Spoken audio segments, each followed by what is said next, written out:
अरे रानी, ओ रानी, सो रही हो क्या अभी तक? रानी की जेठानी घर के आंगन में खड़ी होकर जोर जोर से चिल्ला रही थी। रानी तभी भागती हुई आई, अपने कमरे से निकली और बोली, दीदी आ गई मैं। जेठानी बोली, रानी तुम्हारा नाम रानी है, तुम रानी नहीं हो। मैंने तुम्हें रात में ही समझाया था कि सुबह से जल्दी उठ जाना, तुम्हारी मुंह दिखाई की रश में। रानी धीरे स्वर में बोली, दीदी वो आज रात को नींद ही नहीं आई, जगह नई है और मन में थोड़ा डर था कि सुबह आंख नहीं खुली तो क्या होगा। रानी की जेठानी यानी कि रजनी हंसते हुए बोली, अरे रानी मेरी प्यारी देवरानी, जल्दी से घूंघट कर लो, अगर माँ जी आ गई तो हंगामा हो जाएगा। रानी ने जैसे ही घूंघट किया कि तभी माँ जी वहाँ आ गईं और कड़कड़ाती आवाज़ में बोली, चलो अब क्या यही गपशप मारती रहोगी तुम दोनों? दोनों ने चलना शुरू किया। तभी माँ जी ने जेठानी यानी कि रजनी के कंधे पर हाथ रखा और बोली, पता है ना कहाँ से जाना है और कैसे जाना है? फिर आगे माँ जी ने बोला कि जब भी कोई बड़ा तुम्हारे सामने खड़ा हो तो हमेशा घूंघट में रहना, और कम से कम अपने से बड़ों के सामने तो बिना घूंघट में दिखना तक नहीं। रजनी ने कुछ नहीं बोला और सिर्फ हाँ में सिर हिला दिया। रानी ने भी हाँ में सिर हिला दिया। माँ जी के जाने के बाद रानी ने पूछा, रजनी दीदी आप तो स्कॉलर हो और आप इन सब चीज़ों को कैसे निभाते हो?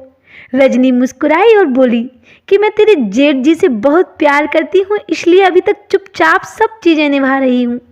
रानी कुछ नहीं बोली और चुपचाप रजनी दीदी के साथ घर के बाहर वाले कमरे में जाकर बैठ गई।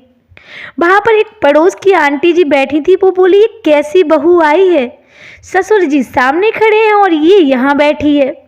रानी को कुछ भी समझ में नहीं आ रहा था।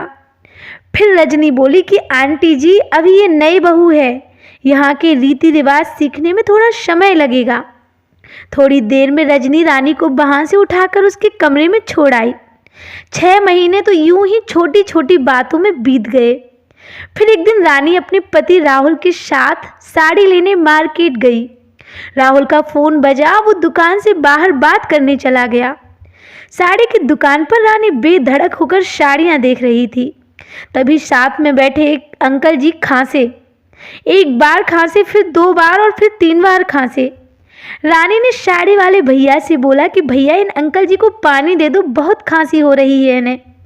अंकल जी तो भड़क उठे और बोले, क्या, कितनी बदतमीज लड़की है ये, कुछ शर्म लिहाज है या नहीं इसे? दुकान पर हंगामा सा देख राहुल बाहर से भागकर अंदर आया और अंदर आते ही अंकल जी के पैर छूकर बोला, अरे मामा जी आप यहाँ?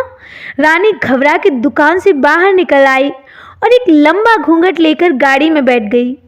राहुल बाहर आया और गाड़ी में बैठकर गाड़ी बहुत तेज चलाने लगा। रानी ने धीमी आवाज़ में बोला, इतनी तेज गाड़ी क्यों चला रहे हो, कहीं एक्सीडेंट ना हो जाए? राहुल कुछ नहीं बोला और वो दोनों जैसे ही घर पहुंचे कि तभी माँ जी जोर जोर से चिल्लाते हुए बाहर आई, अरे देखो आ गई रानी साहिबा, खानदान की इज्जत मिट्टी में मिलाकर आई हैं। तभी रजनी दीदी बाहर आई और बोली, ऐसा भी क्या कर दिया इसने?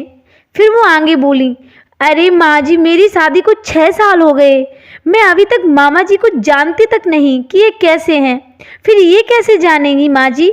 माँ जी जोर से चिल्लाई, अब इसे देखो कैसे चपड़ चपड़ जवान चला रही है इस रजनी की कभी। तभी राहुल सबकी बातें काटते हुए बोला कि माँ ये दोनों सही तो बोल रही हैं, अगर ये हमेशा घूंघट करके रहती हैं तो ये मामा जी को कैसे पहचानेंगी? और माँ आज मामा जी के फ़ोन पर तुमने पूरे घर की शांति को भंग कर दिया। ये वही समाज है जिसने सीता मैया पर भी उंगली उठाई थी। ससुर और जेठ ने भी अपना पक्ष राहुल के साथ ही रखा।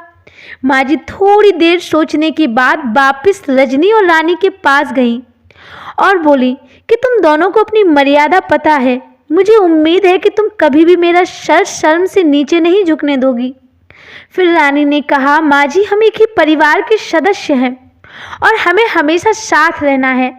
अच्छा वक्त हो या बुरा वक्त, सिर्फ हम ही एक दूसरे के काम आएंगे और कोई नहीं। और आप किसी और की वजह से बिना कुछ सोचे हम पर उंगली उठा रही हैं। माँ जी हर सदस्य को अपनी मर्यादा पता है और हम कभी ऐसा कुछ नहीं करेंगे कि जिससे आपकी बदनामी हो। पर उसके लिए हर वक्त घूंघट में रहना जरूरी नहीं है। रानी की ऐसी समझदारी भरी बातें सुनकर माँ जी ने रानी और रजनी दोनों को गले से लगा लिया।